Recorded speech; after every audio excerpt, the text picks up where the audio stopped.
Recording in progress.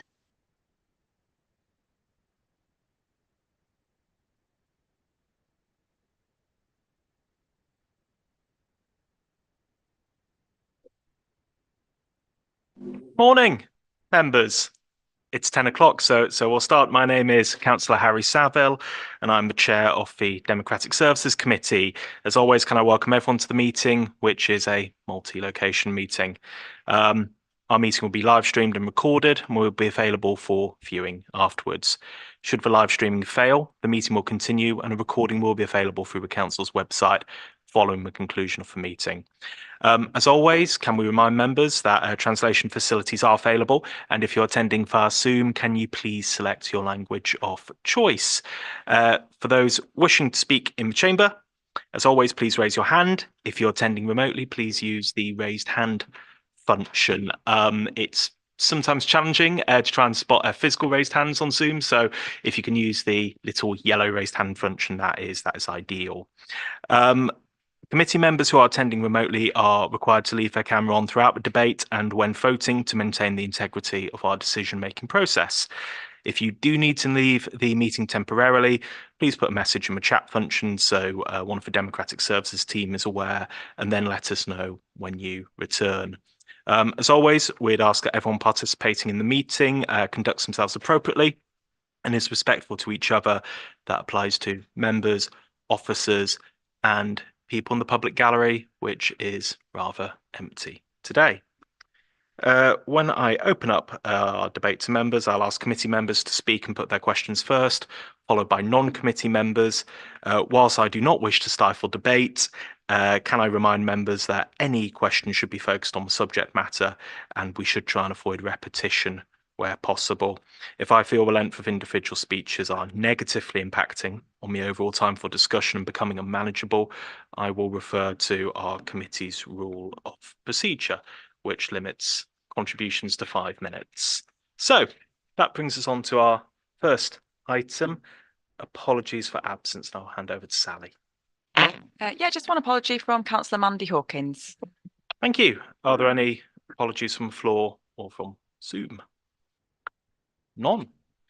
Okay, right, that brings us on to item 2, declarations of interest under the Code of Local Government Conduct. Now, as always, members are reminded to declare both the existence and nature of any interests. Just before I open up to members, I will ask Sian Williams, our Head of Democratic Services, just to provide some clarification around declarations on the item regarding the IRPW determination, as there are some, and it'd be useful for us to be properly advised. So I'll hand over to Sian. Yeah, this is just to clarify. I mean, last year when we considered this report, we advised, the initial advice was that there was a prejudicial interest for those councillors that were in receipt of a senior salary.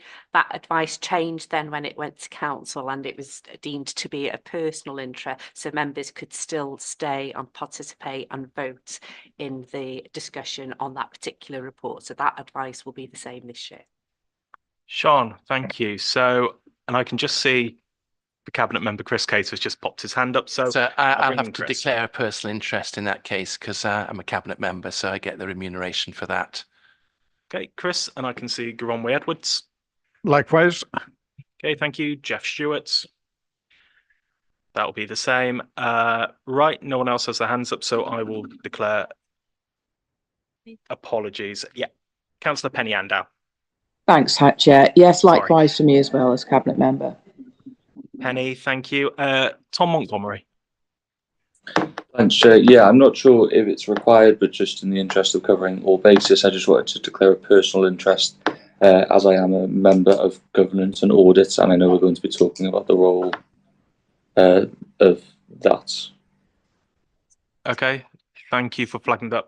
Tom, Sian's just said, no, you don't need to declare one. Go on, Sian. Yeah, that's specifically around payments to co-opted members, Councillor Tom, so you're fine. Councillor Austin Roberts. Yeah, they are. Okay, just for the recording, Councillor Austin Roberts has just declared a personal interest as the chair for Planning Committee. I can't see Tom. Is that a legacy hand? No, sorry, I just wanted to clarify that I was making a personal interest in relation to item 5.1, not in relation to 6.1. Yeah, so just to clear that up. I don't know if it still counts, but yeah, just to clear that up. Thanks, Chair. No, I don't think that does count, Tom, and Sean doesn't think it counts either, but thank you nonetheless.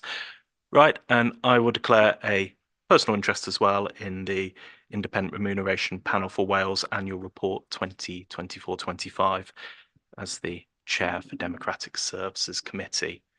So I can't see that we have any more, so we'll move on to item 3, urgent matters. I'm not aware of any. That brings us to item 4, the minutes from our last meeting held on the 11th of January.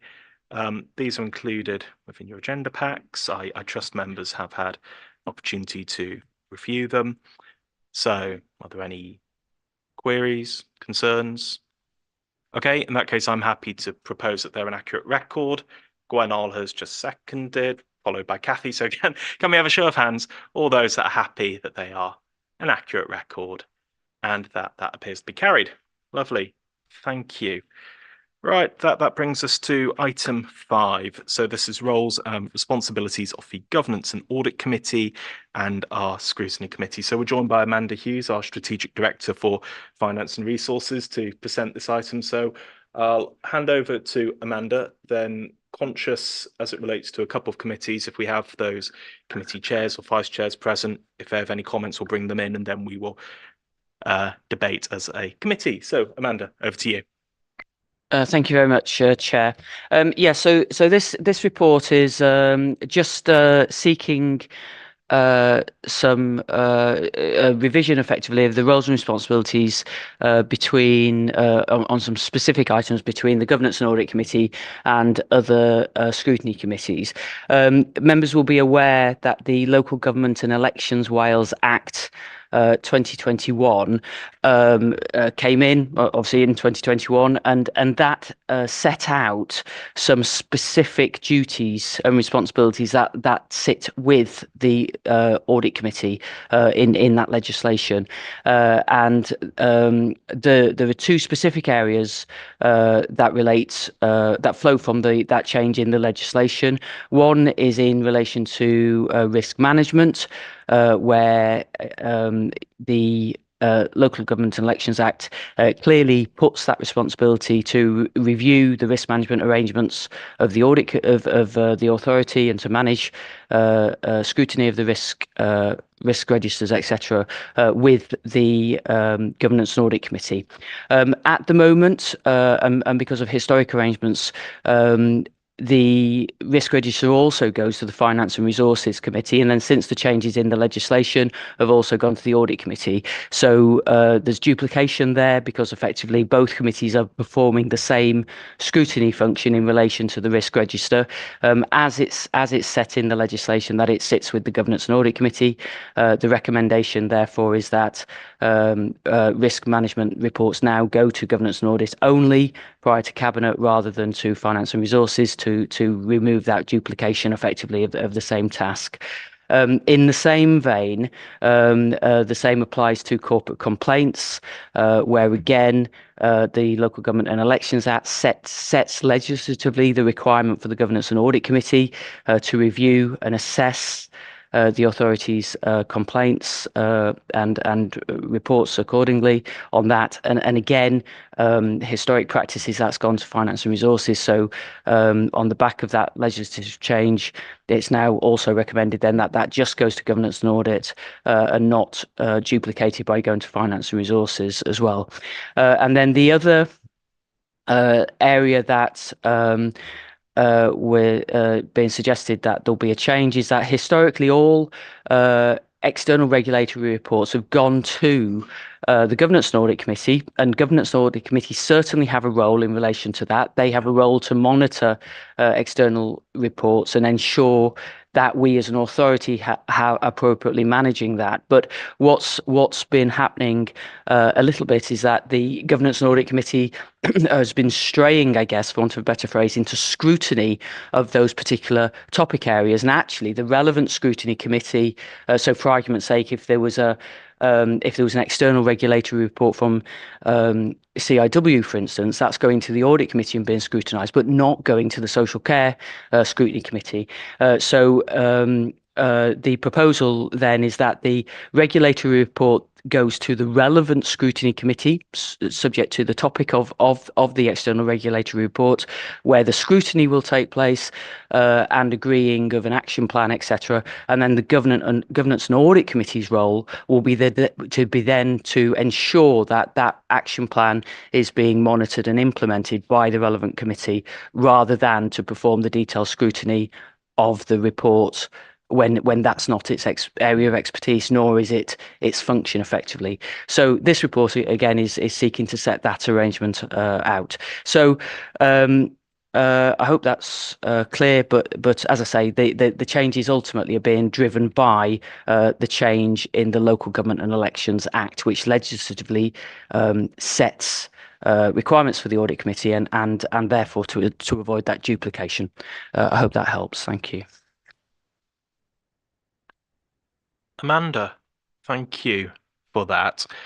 Right, so I can see we've got a couple of hands going up. I'm conscious we're joined by the chair of the Finance and Resources Overview and Scrutiny Committee on Zoom. So Cheryl, if you have any comments, you've got an opportunity to make them now. And then we'll have Paul Lucock, Chris Cater, and then Gronwy Edwards, if that's okay. Thank you very much, Chair. Thanks for allowing me to speak at the start of this. Yes, I just have some concerns around, as Chair of FROSC, around the likes of the corporate risk register and corporate complaints. I know that our members of FROSC have taken that very, very seriously, and a lot of debate and reports and questions have arisen out of the debates that FROSC have around this. And I'd like to be reassured how this is going to be flagged up to FROSC members who have taken but great store by this in the past. So I'd like to be reassured. I know it will be going to governance and audit, but how this is linked into the work of FROSC. Thank you. Thank you, Councillor Cheryl. Obviously, I guess all the papers of audit committee will be available to all members, obviously, and have sight of that, and obviously there are members who sit on both Finance and Resources and on Audit Committee, which would, I guess, provide some kind of overlap. The minutes of the Audit Committee, I think, don't go on to FROSC, do they? They go on to Council, I think, don't they? So yeah, I guess there would be no formal link through, but as I say, obviously the papers and the minutes of Audit Committee are publicly available, and as I say, there is crossover with the membership of those two committees as well, which I'm sure could provide some link through if those members at Audit Committee felt there was something relevant to the Finance and Resources Committee.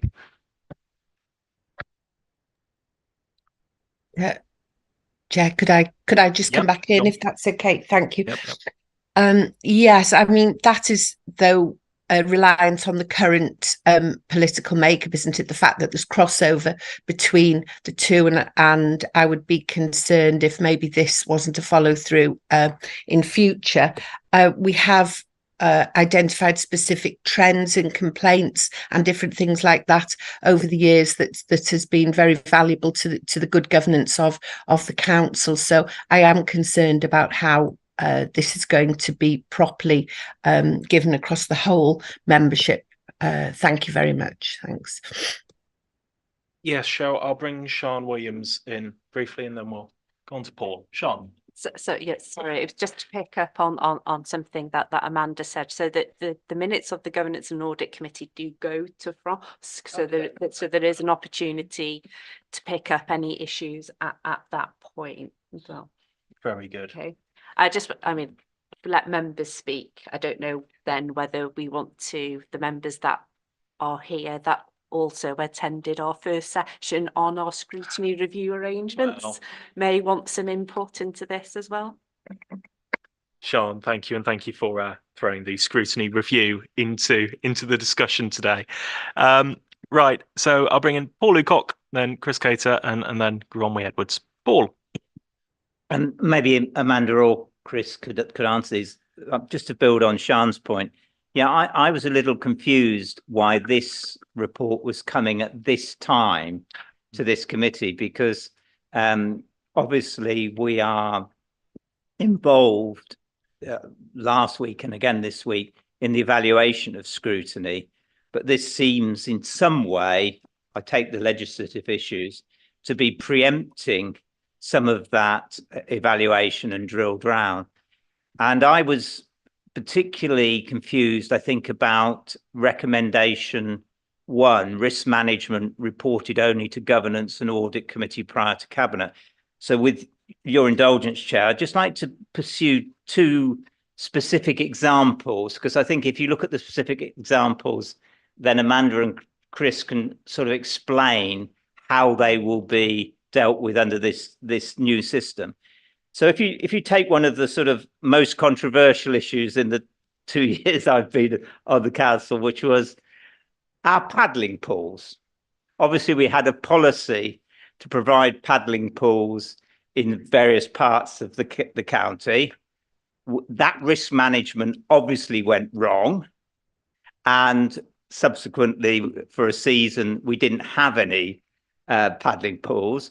Now, I still don't know how, in a sense, we're interrogating that failure in risk management and taking the learning from it, and how that will now be done, presumably, at Governance and Audit Committee.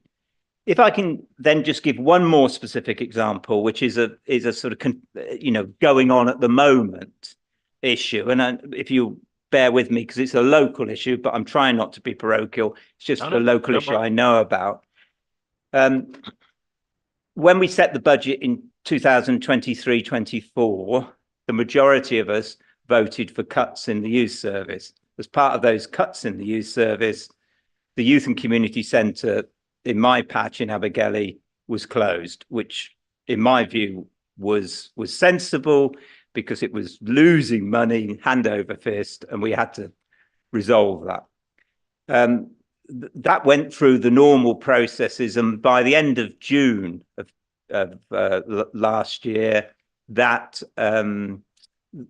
was agreed it should be closed, and the assumption was it would go onto the open market and would get a small capital receipt, because there was enormous costs to do with the building, but that was the hope.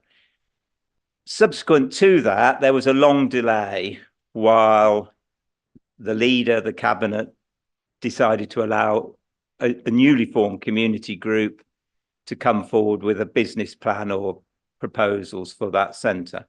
That will be coming to cabinet in April. Now, those strategies, obviously we've not made the savings that we planned to make in the budget. It's now coming to cabinet, which again will be in a closed session, hasn't gone through scrutiny, and now I'm assuming, because whatever decision's made at cabinet, it will be somewhat risky, well, highly risky, I think. How will that now be dealt with under this system by audit and governance in terms of the risk management of that whole process? And in a sense, unless we drill down on specific topics, it's hard to understand how it will work. So I don't know if Amanda or Chris, on either of those 2 issues, could explain that to me. Well, what we'll do perhaps, Paul, I think there were 2 points. It's why are we looking at this now when we have obviously a review of our scrutiny arrangements? Now, I was talking to Sean Williams about this earlier, and Sean was able to give me a very, very comprehensive response. So we'll let Sean pick up that point, and then I think that the bit about the overview of those risk management issues, perhaps whoever feels best placed to take those, Chris, Amanda, Sean, can pick up that. But I'll hand over to Sean first. So in terms of the timing, it is very much because it's a legislative change. So we have to change the way our committees function to reflect those requirements. Now, the reason why there is a bit of an overlap, if you like, in terms of our review of our scrutiny arrangements, but that's going to happen anyway. But we can't ignore the fact that there is legislation that actually tells us we have to change what goes to the Governance and Audit Committee. So if you think of our usual cycle, so this report is coming here today because in the May AGM, when we ask you to appoint our committees again and consider the committee's terms of reference, etc., we need to have thrashed out this discussion so that we can amend the terms of reference at that point. So when we appoint the committees, we're comfortable that they are actually doing the function they're supposed to be doing. But that doesn't mean that we won't consider these issues as part of the scrutiny review, but this is very much based on what we need to do to conform with the legislation. Yeah. Sian, thank you for that. Amanda? Yeah, I'll have a go on the other one. Yeah, well, I guess a couple of observations I would make really is that neither of those specific issues that you've referenced are on or are up elevated to the corporate risk register, which ultimately is the what are deemed to be the highest risks that we have as an authority. Obviously underneath the corporate risk register there are a range of other service level risk registers that are in operation, and I guess it would feel to me that the two specifics that you've highlighted are things that are being managed on the service and operational risk registers rather than the corporate risk register.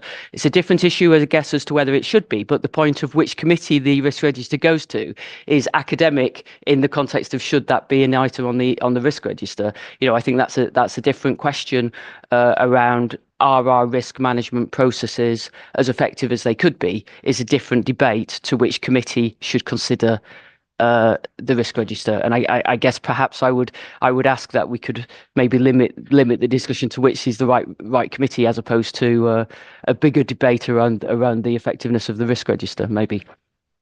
Just to come in very quickly and just to add to Amanda's point, we've already touched on the review of scrutiny arrangements. I think that discussion around effectiveness of monitoring risks, that would perhaps potentially come out as part of that.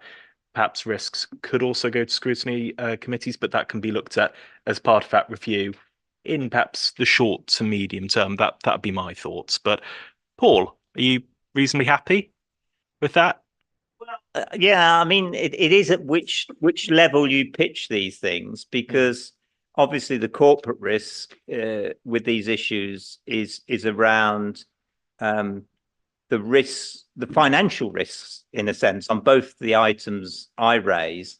Because if we get it wrong, we end up either not making the savings we agreed to, or that we end up spending a lot more money sorting out whatever the problem is in either case. So I find it quite hard to understand sometimes how these processes are dealt with. Now, officers often say, oh, that's an operational matter, not a policy matter. But I think it is problematic, and it is why maybe when things come to committee, sometimes officers or some people feel we're overstretching the mark in the questions and scrutiny we give to items. But I think that is caused by this sort of confusion about, well, where do you raise these issues and where do you get some accountability about them? And I'm sure we'll pursue this further at the scrutiny evaluation later in the week.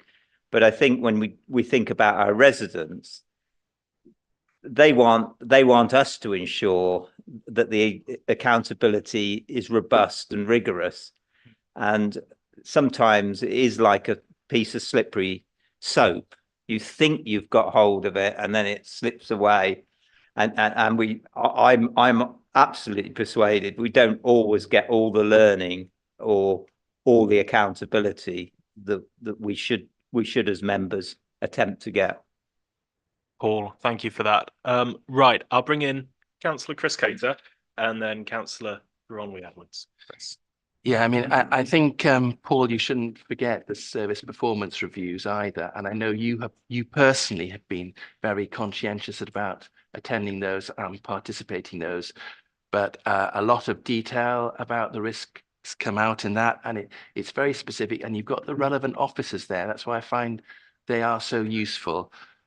So going back to what this all is about, we know that the peer review brought up the fact that they felt that we should streamline our processes, and yeah, there's that the workshops going on about scrutiny, but this is a very specific point here, as Sian's pointed out, and it's one of the cascading sort of effects of the Local Government and Elections Wales Act 2021. We know that risk management has got to go to governance and audit, and we know that complaints, corporate complaints, have got to go to Governance and Audit Committee. And I think Governance and Audit Committee have also, they've been pondering about their remit with scrutiny as well. But this is very specific, and I think we should go with the recommendations of this report to tidy this up, because then Governance and Audit will know where they sit, and scrutiny committees will know where they sit.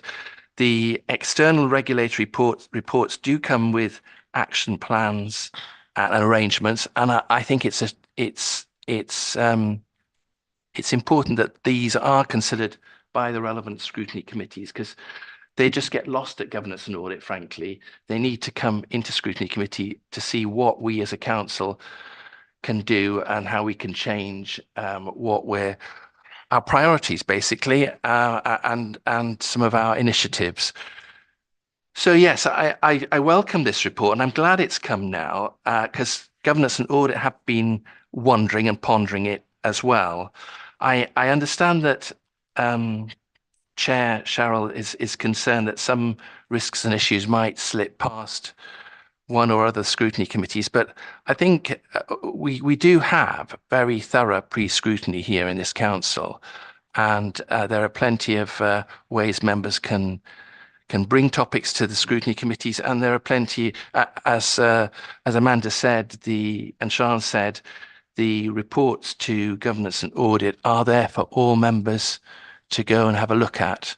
And it's even better that the minutes of the Governance and Audit Committee then go to Finance and Resources. Just Sian's nodding her head, so I have got that right. So that's another way of keeping tabs on this. So I really would urge members of this committee to do the necessary today, and then we can get the terms of reference tidied up. Thank you, Chair.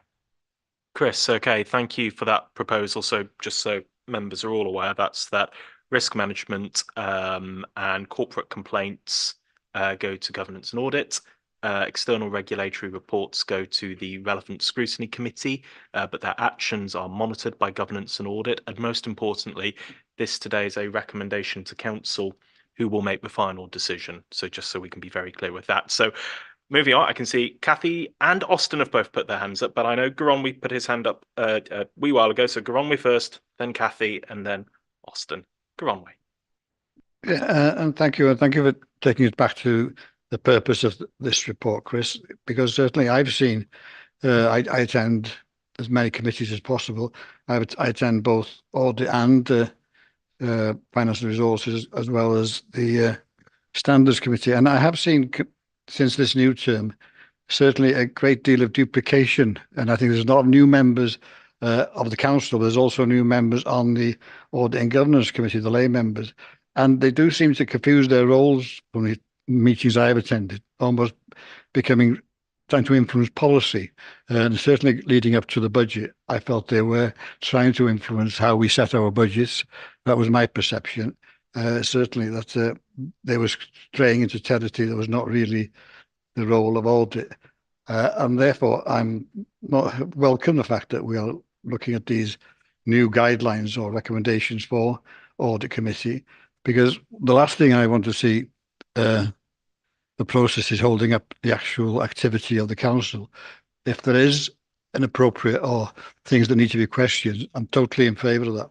But when processes prevents us proceeding in a timely manner with many of our service demands. It does cause me concern. And just going on to the point that Paul raised, these are operational issues. I don't think the policy on the paddling pools failed at all.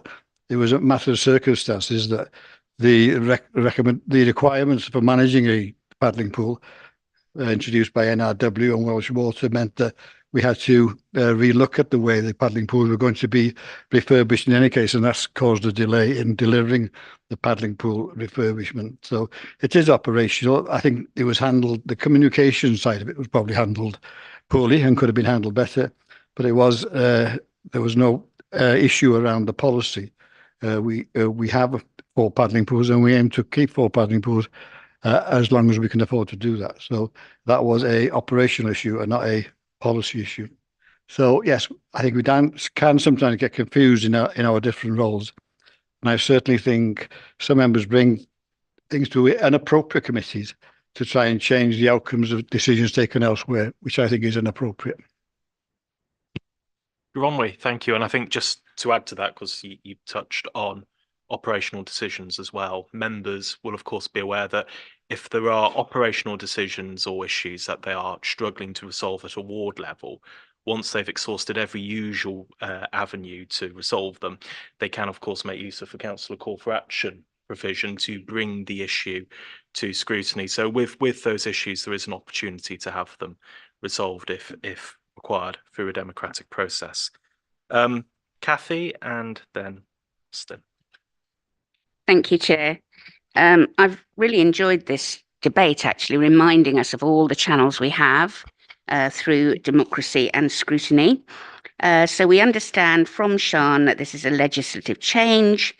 I'm personally reassured by the report, but also the additional explanations from Amanda and Sian regarding the availability of information, the transparency, minutes being available from various committees, and Councillor Chris's point about scrutiny by relevant committees. It appears to me to avoid duplication of effort at a time when time itself is precious to all of us, members and officers. I haven't heard anyone make a proposal, so I would like to propose that we recommend to full council that we adopt the revised functions. Thank you. Just to hit you to it there, Chris has made a recommendation, but we'll take that as a second. Yes. Fantastic. So we have a seconder to that proposal. Kathy, thank you for that. Austin.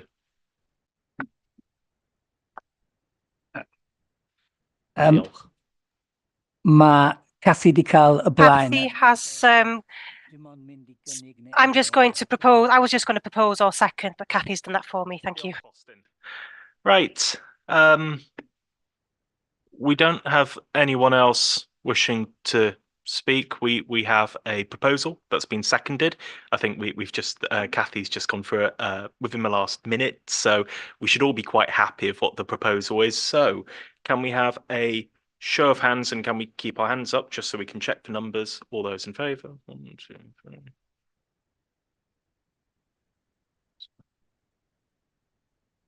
3. Okay, and can we have any votes against? And any abstentions?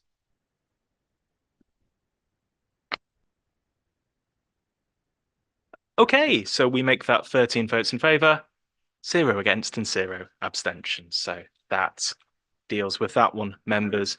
Thank you for that. Amanda, thank you. And we will see you, no doubt, at Scrutiny Committee coming to us soon, or Cabinet, or some other forum. Right. Governance and audit, yes. Why on earth did I forget that one? So that brings us to our next item. So this is the IRPW's annual report for 2024-2025. So what I'll do is I'll hand straight over to Sian to take us through the item, and then we'll discuss. Sian. Thank you, Chair. The draft IRPW report came to committee in November last year.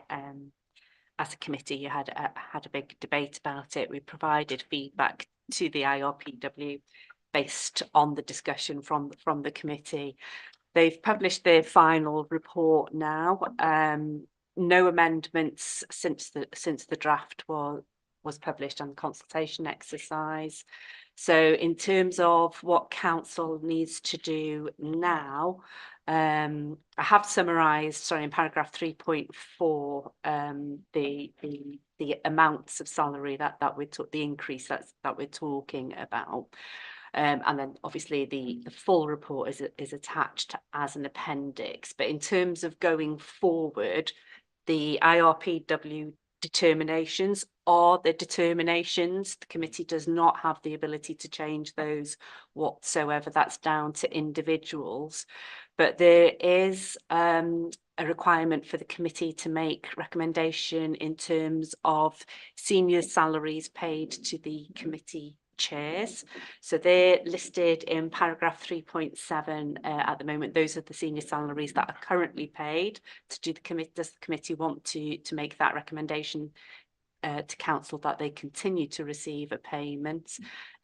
Similarly, with the civic salary that is paid to the chair and the vice chair of the council, we're looking for a recommendation from the committee as to whether that continues to be paid or not. And then recommendation 2.2 is there is a slight change. The IRPW has introduced the ability to adopt some local flexibility in terms of the payments that are made to co-opted members. So previously the only choice has been to pay either a half-day payment, so for anything that was up to 4 hours, or a full-day payment, which was 4 hours plus. Feedback from councils, co-opted members, it's not unusual to have a committee meeting that could only last an hour, but then the co-opted members are still being paid the half-day rate. So they've introduced this ability now for councils to adopt local flexibility and pay the hourly rate. So that's what recommendation 2.2 is asking the committee to consider whether or not we change the structure of our payments to the co-opted members in line with that flexible approach. Sean, thank you for that. So everyone's just heard Sean go through very clearly today its recommendations around senior salaries, civic salaries, and around that additional flexibility. Otherwise, the other points in this have been set and determined already by the IRPW. Sean, go on. Sorry, it would be remiss of me not to feed back on the comments from some of the co-opted members. I did contact them all. I've had responses from 3 of them, and all 3 were supportive. They thought it was a positive step forward. They recognise sometimes that the half-day payment for an hour's meeting wasn't appropriate, so we're reluctant to claim on that basis. So they think this is a more positive approach and more realistic in terms of what they do in their role as co-opted members. Sean, thank you for that.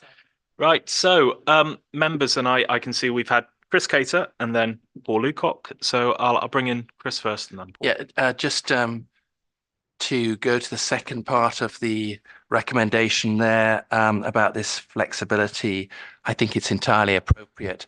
I go to most standards committee and all governance and audit. We've just been talking about the governance and audit committee, and the governance and audit committee does have sometimes 800 pages to go through in its agenda, and it is a whole morning going into the afternoon. So I don't think there's so much issue about paying an hourly rate to the members there, but certainly standards. I think the last standards meeting was an hour. So I'm sure those members would be quite happy to have that hourly pay rather than the whole afternoon. So I'd like to propose that, Chair. As far as the which chair should be paid a senior salary, I think the status quo should remain. However, last year we decided that we wouldn't pay the deputy civic salary. We would have a savings for that. So the chair of council was paid, but the vice chair of council wasn't. I think our financial situation hasn't got any better since last year. So I would propose that we still don't pay the vice chair of council or the deputy civic head, whichever term we use, Definitely we should be paying the civic head or the chair of council. But I think that was the saving we came up with last year, Chair, if I'm right. So I think we should continue with that because the financial situation hasn't changed. Okay, Chris, thank you for that. I'll bring in Paul next. I've only got one small and specific question. Paragraph 3.5 reports on the salary of the chair of the Joint Overview and Scrutiny Committee. I just want to clarify that payment of 9,000 odd pounds will be made presumably to the leader of whichever council at whichever point is chair of that Joint Overview and Scrutiny Committee. Is that correct? I'll bring in Sean, and I'm not sure it is. Sean. No, so I think the easiest example is that, so we currently have a Joint Overview and Scrutiny Committee that scrutinises the work of the Public Service Board. Yeah. The payment is made to whoever chairs that Joint Overview and Scrutiny Committee. I can't remember who it is at the moment. But it's paid to, it wouldn't go to the leader. The lead. So recently we've been discussing the scrutiny arrangements for the CJC. And if a Joint Scrutiny Committee is the model that is adopted to scrutinise the North Wales CJC, we will set up a Joint Scrutiny Committee, and whoever chairs that scrutiny committee will be paid the salary, the senior salary of 9,333. The leader is on the CJC. He is not. He will not be on the scrutiny committee. Right.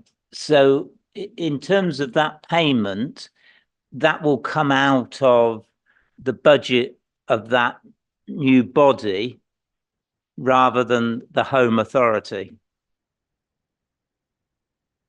That was a discussion that I was having with the chief executive after we were having those discussions. It needs to be confirmed, Councillor Paul, but the chief executive was under the impression that it would be a contribution from all local authorities that make up that CJC. Yeah. Right. But I could not confirm that. So what you're suggesting is we as Conway may be paying towards the chairs of some of these bodies. At the moment, it's only the Public Service Joint Committee we're paying to. Yes, potentially, yes. But as this new body set up, there'll be additional payments that we will have to make. I'm not sure whether it's additional payments or it comes from the contributions that the local authorities already make towards the CJC. I see. Okay, so it may not increase. It may not be a modest increase on our revenue budget. You're saying it may not. It may not be. I can't say for sure, Paul. Okay. I think that's part of the discussions that we need to have once we get to a position where, if a proposal is coming forward for that joint scrutiny model to scrutinise the CJC, that's the discussions. That's the level of discussion we'll need then. Thank you. Okay, Paul, thank you. So next I've got Chris Hughes, and then I had at roughly the same time both a look from Austin and Gronwy pop his hand up. So Austin, are you wanting to come in at some point, or? Okay, so we'll go Chris Hughes, Austin, and then Gronwy, conscious that Gronwy's not on the committee, Austin is. So, but Chris first. Thanks, Chair. I wasn't on the committee last year, but I do recall a debate at council, and I just want to clarify the situation with regards to the vice chair. It was my understanding that the saving made from the position of vice chair of council this year and last year was as a direct result of the vice chair also being the chair of the Social Services Scrutiny Committee, and therefore receiving the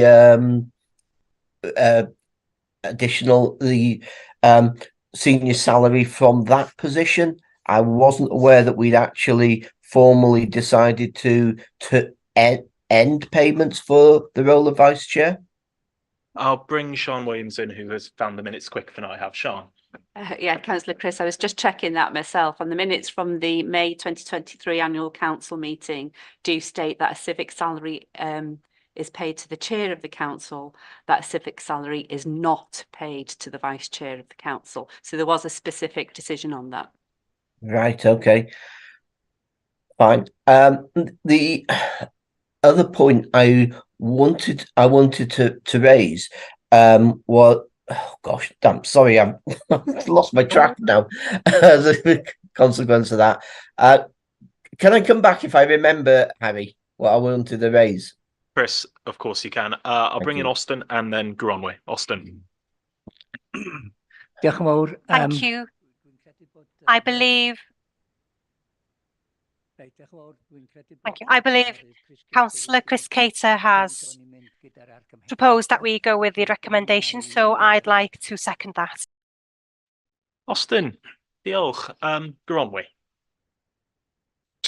A question for information, and Jan probably recall this. When members are in receipt of a additional allowance, and we then sit on outside bodies, am I correct in believing that those members receiving an additional allowance from the council are not entitled to accept the payments from an outside body? Testing my knowledge of the determinations now. I think it's levels 1 and 2. So I think it's the leader, deputy leader and cabinet members. I don't think those restrictions apply to other senior salary holders. Come back. If I recall, when I was whatever position I was on the county, I was receiving a senior allowance, and I was also a member of the National Park, and there was a question whether I should be accepting an allowance off the National Park. So that was. I think, Councillor Gronwy, that you were a member of the cabinet at that point. So I think it was because you had that senior salary. Like I said, the IRPW report is it does specify, but I'm sure it's just restricted to those members on the cabinet rather than other senior salary holders. Sean, thank you. Right. Okay. Before I say I can't see. No, I can't see that we've got anyone else who would like to come in. So I was about to say, Chris, this is your last opportunity and you've popped your hand up. So come on back in. Yeah, Chair. It was on the subject of the joint scrutiny committee chairs. Does that just apply to the joint arrangements between local authorities, or does that also apply to joint committees of joint scrutiny committees within the council? Because I know in the past we've had joint scrutiny committees, but we've always made a point of appointing either the chair or the vice chair because they already received a additional remuneration. So I thought this when I first read the report initially. I thought it was joint internal scrutiny committees, which we don't have many of now. But Sean's shaking her head, but I will bring Sean in just to clarify. Sean. Yeah, it doesn't apply to what we call joint scrutiny committees. It That's just fine. applies to the formal joint scrutiny arrangements that we set up, either regionally, sub-regionally. That's fine. I didn't want us to approve something and then find out we were approving something we weren't aware of. No, Chris, it's a good ask. It was what I initially thought was meant. Right. So no, thank you. Thank you for querying that. Okay.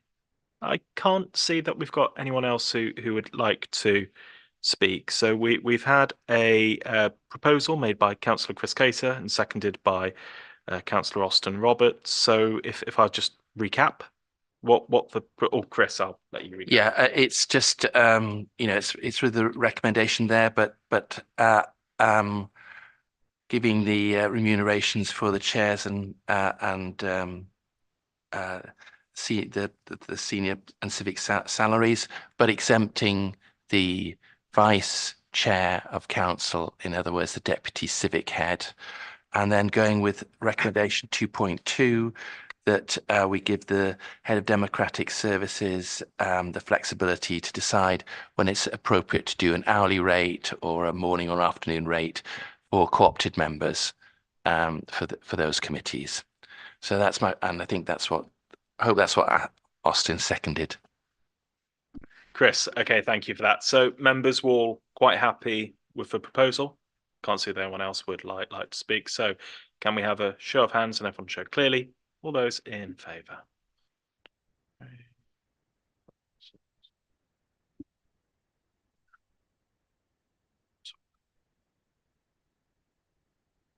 Okay, can we have all those against?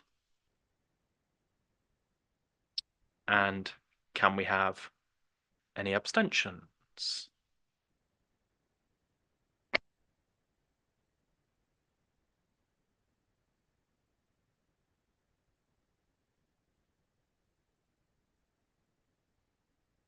Okay, members, that is carried, and we're quite happy that's 13 votes in favour, 0 against, and 0 abstentions. So that brings us to the end of our meeting today. Members, thank you. I think just before we wrap up, and Sean will tell me if I'm wrong, but this is the last scheduled meeting of this committee this civic year, isn't it?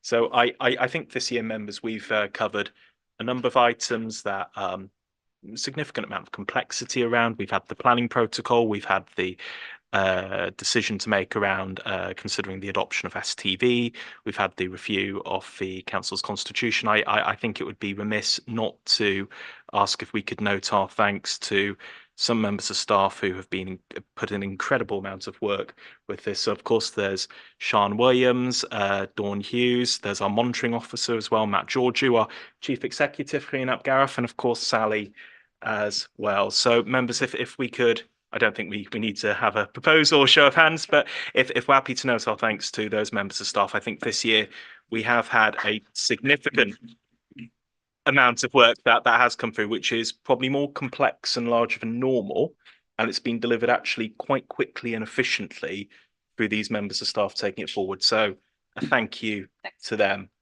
I think that wraps up today's meeting. So members, we'll see you next time. Thank you.